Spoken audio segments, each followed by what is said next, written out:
High বন্ধুরা, আমাদের agriculture বুক চ্যানেলে সবাইকে স্বাগত। আজ আমি আলোচনা করব যে আলুর কোন ভিটামিন দিলে আলু খুব তাড়াতাড়ি বাড়তে পারে। আলুর নানা রকম পিজিআর বা ভিটামিন মার্কেটে পেয়ে যাবেন, কিন্তু প্রত্যেকটা ভিটামিনের নানা রকম বৈশিষ্ট্য রয়েছে। অনেকে এই বৈশিষ্ট্যগুলো আমরা কিন্তু পার্থক্য করতে পারি না। পার্থক্য বলতে ধরুন মার্কেটে নানা রকমের ফল বাড়ার ভিটামিন রয়েছে, মানে আলু বড় হওয়া, কিন্তু প্রত্যেকটা ভিটামিন নানা রকমভাবে কাজ করে। যদি বলেন কেমন, কোনো ভিটামিন দিলে আলু তাড়াতাড়ি বেড়ে যায়, কোনো ভিটামিন বা পিজিআর ব্যবহার করলে আলুর শেপ দেখতে খুব ভালো হয়, আবার কোনো ভিটামিন দিলে আলু দেবেন অনেক বড় হয়, তাতে কি হবে, আলুটা পচে যাওয়ার সম্ভাবনা রয়েছে।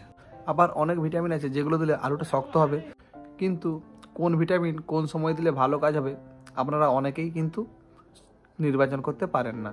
তার জন্যই আমি আজকে ভিডিওতে বলবো যে যখন দেখবেন হাতে আর সময় নেই, আলুটা খুব তাড়াতাড়ি বাড়িয়ে ফেলতে হবে, সেক্ষেত্রে আপনারা পোষক গ্রিন ব্যবহার করতে পারেন। আসলে পোষক গ্রিন যদি ব্যবহার করেন আলুটা খুব কম সময়ের মধ্যেই বেড়ে যাবে। মার্কেটে অনেক পিজিআর বা ভিটামিন রয়েছে, সব ভিটামিন কিন্তু কাজ কিন্তু আলাদা। পোষক ব্যবহার করলে আলু কেন তাড়াতাড়ি বেড়ে যায়, এটা নিয়ে অনেকেরই হয়তো প্রশ্ন থাকতে পারে। আরও নানা রকমের তো পিজিআর বা ভিটামিন রয়েছে, পোষক দিলেই কেন তাড়াতাড়ি আলু বাড়বে বা তাড়াতাড়ি গাছ বাড়বে? পোষক ব্যবহার করলে খুব তাড়াতাড়ি আলু বাড়ে, আবার খুব তাড়াতাড়ি গাছও বাড়ে।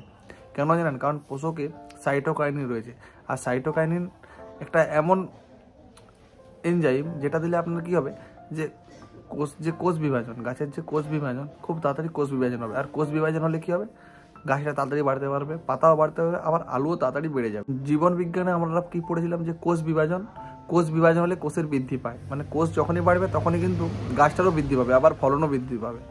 পোষক ব্যবহারের নিয়ম অনেকেই জানেন না। যদি পোষক আপনারা গাছের 25 থেকে 30 দিন বয়সে ব্যবহার করেন, সেক্ষেত্রে যখন ইউরিয়া দেবেন, ইউরিয়ার সাথে পোষক বিঘা প্রতি 200 ml কি 180 ml, আবার কেউ 220 mlও ব্যবহার করতে পারেন, কোনো অসুবিধা নেই। ইউরিয়ার সাথে মাখিয়ে ছড়িয়ে দিবেন, তাতে খুব কাজ ভালো হবে।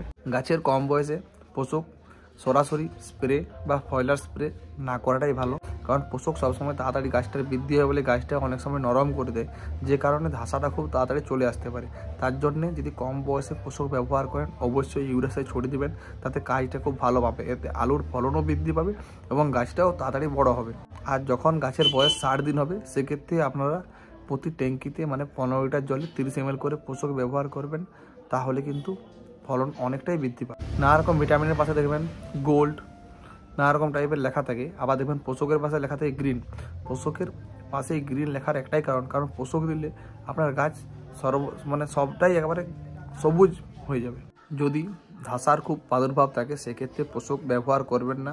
ধরুন দেখতে পাচ্ছেন যে পাশাপাশি এলাকায় বা পাশাপাশি জমিতে ধাসা চলে এসেছে, সেক্ষেত্রে পোষক ব্যবহার করা থেকে বিরত থাকবেন, কারণ পোষক গাছকে অনেকটাই নরম করে দেয়, আর তার জন্য ধাসাটা আরও তাড়াতাড়ি লেগে যাওয়ার সম্ভাবনা থাকে। ভিডিওটি শেষ পর্যন্ত দেখার জন্য অসংখ্য ধন্যবাদ। যদি কারো কোনো প্রশ্ন থাকে বা জানার থাকে কমেন্ট করুন। যদি ভিডিওটি ভালো লাগে অবশ্যই আমার চ্যানেলটি সাবস্ক্রাইব করতে ভুলবেন না।